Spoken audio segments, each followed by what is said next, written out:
What's up, guys? We're here working on the teardown on the R1200 GS, and like I said in the zip tie video, this is kind of the boring part. It's just basically removing everything. So we've got the crash bars off, the oil cooler off, the front frame bits that hold up the windshield and the fairing and the beak and all that stuff. You just have to go through it. But I got to a point where I'm ready to take the exhaust headers off. You have to take the oxygen sensors off. So one of the things I'm gonna accomplish today is to remove the exhaust headers.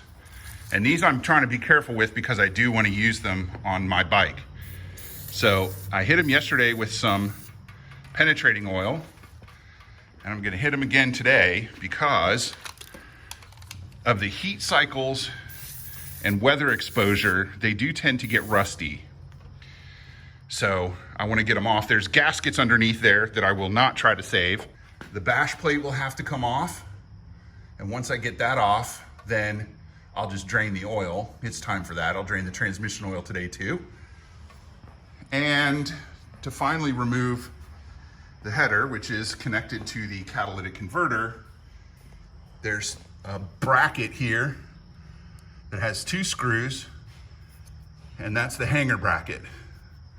So that has to come off, and to get that off, that has to come loose, and then the whole thing can be wiggled out. So we'll be working on that, and I'll be back in a second, and you can watch some of that process. We will, I'm anticipating, get to use the big rubber mallet. So that's kind of exciting.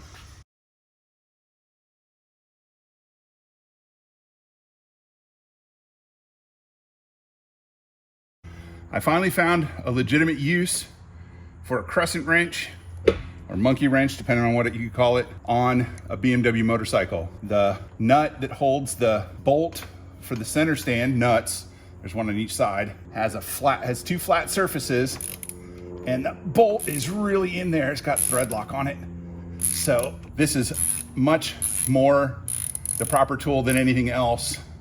For example, a pair of pliers or something. There's the micro encapsulation there at the end of the bolt. That blue stuff, that's thread lock. And then here's the pivot. And it's not really a nut, it's a threaded pivot on the center stand. So I'll take you around the other side and we'll do the other one in real time. Bolt on the back is a 6mm hex.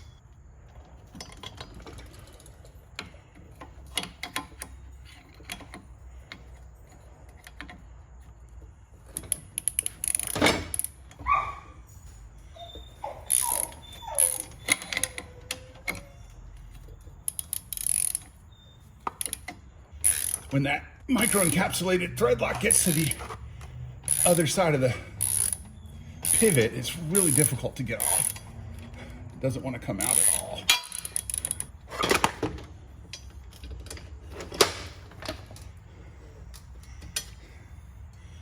What I'm going to do is I'm going to pull that pivot out and just thread it right back onto the bolt. I'm going to do that on both sides because the center stand is one of those things that gets messed up when you crash a bike. So I'm sure somebody could use that.